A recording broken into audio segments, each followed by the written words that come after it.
Understanding literacy in a digital world is really more about the fact of understanding that literacy itself has changed. The definition used to be how we understand, comprehend, and can utilize language. But now we're much more focused on where we're getting that information and how we're processing that. Many times, that's a digital interaction. So where we're used to paper, we now have all of these other modes of getting our information, whether it's through our cell phones or through email or web searches, whatever the case may be. And that's actually changed how our brains are processing all of that information. Understanding that when we read on paper, our brain will process the words as almost like speech. So we're looking at it more in a linear fashion. But when we tend to read online, our brains are processing that information more as a picture. So it actually has to do with the comprehension in general and how your brain is processing that information. There is a case to be made, certainly, for paper and pencil. Students do learn better when they are reading and writing with paper. The comprehension is better. There are a couple different reasons for this. Part of that is simply because they've been trained to do that. We understand that world much more than we understand the impact of reading in a digital space.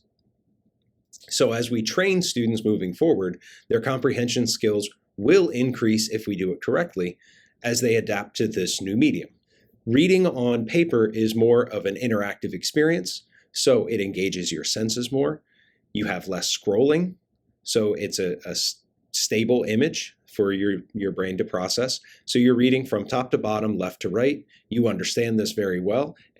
While it's possible to lose your place on a page, it's much easier to lose your place scrolling on a computer. If you've ever tried to read a long paragraph and you have to scroll up, your brain has to reset in order to adapt to that. So really what we're looking at is how literacy has changed, that we can then bring our literacy scores back.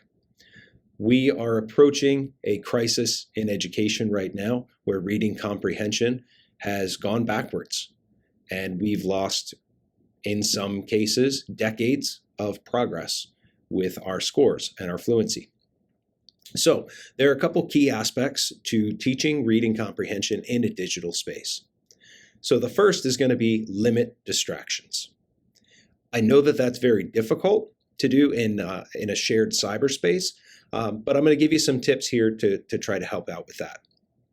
When you engage in a piece of reading online, whether that's an article that you've pulled up, you're going to have ads. The internet right now is basically a giant ad machine, and those ads are designed to distract you. They are embedded there so that you will look at them. And anytime that you're taking your focus away from what you're reading, it's going to hinder your comprehension.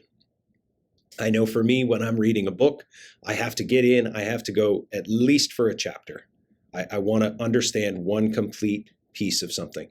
But if every 2 or 3 sentences I get interrupted from, the dogs or the door or my phone ringing, something like that, I have to go back and reread what it was that I was trying to understand. The same holds true in a digital space.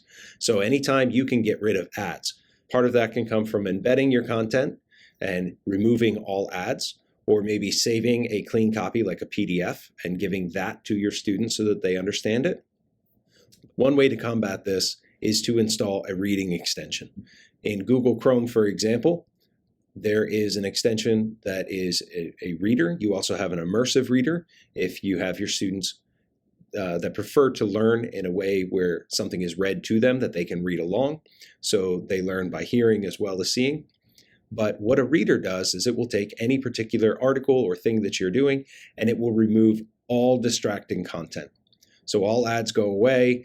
It formats the articles or whatever it is that you're accessing in a very clean and easy to read way.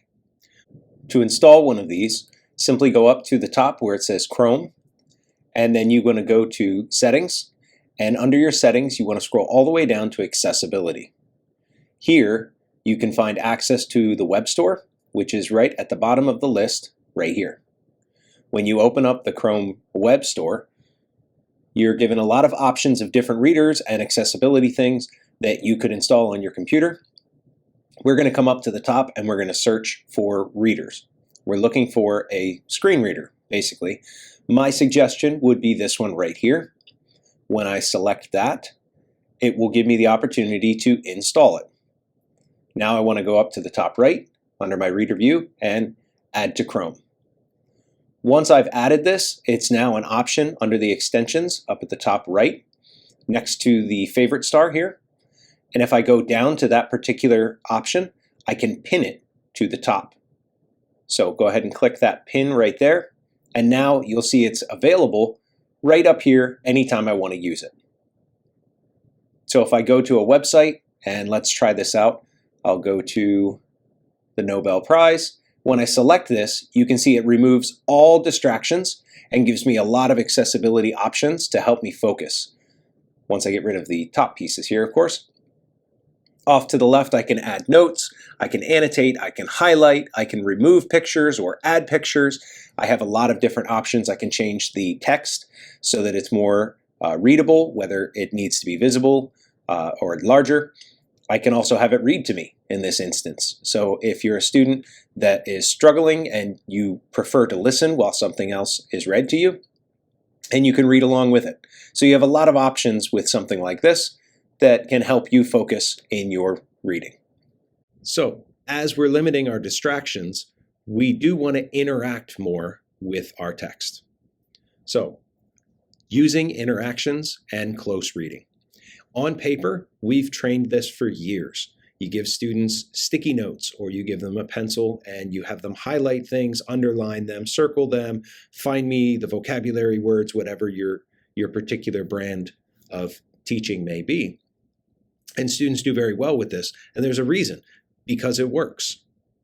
So how do we do the same thing digitally, and is it as effective? A couple ways that you could do this. Google offers in any of their Google Classrooms or Google Docs, they have annotation features. My district, for example, is a Microsoft district, and we use Schoology. So one thing that I may do is go into Schoology and I will create an assignment out of what I'm reading. I don't have to grade it, but I have to create it as an assignment because in Schoology, they offer an annotations option to your assignments. Another option that I may use would be to use a program such as Microsoft OneNote, some kind of digital notebooking option where my students can then look at the material. They can use features to highlight. They can use features to draw. They can write notes, add pictures, or anything else that allows them to better understand what they're doing. And the important thing is they can then access it at a later point. So if they're studying, they can go back to an article or a piece of information that they've read, and they can reread that for better comprehension, seeing all of their notes. Annotations that point out key features or important dates, things like that. And that helps with the comprehension. That also can be more of a collaborative learning where they can share that information with another person or have more than one person annotating a space.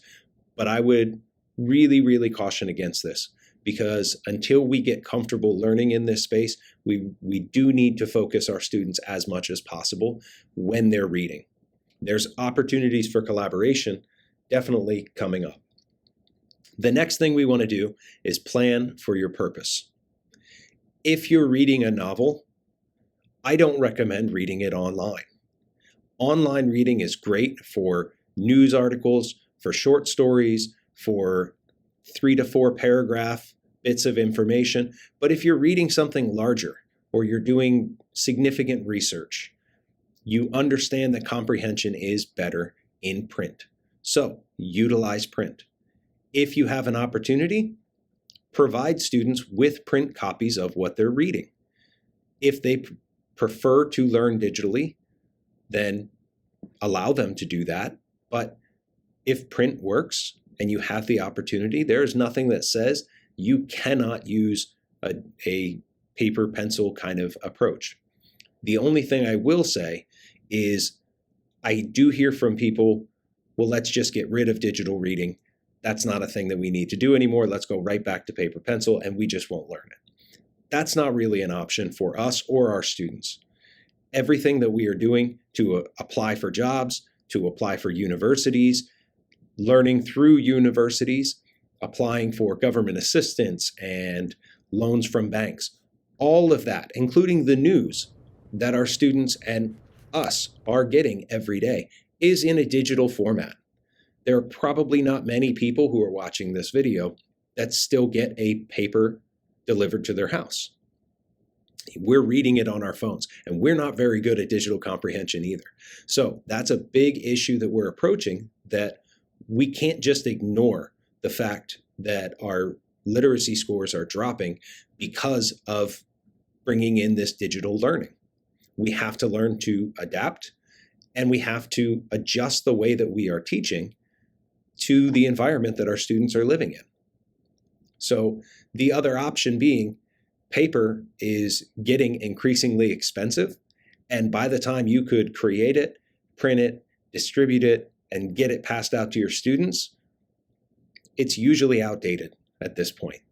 So we can't ignore the digital space, but it is still an acceptable thing. If you have students who are struggling and they need an adaptation, print them out a PDF. Or if you have something like a large book that you're reading, a novel, see if you can get a paper copy, because it's going to be much more beneficial.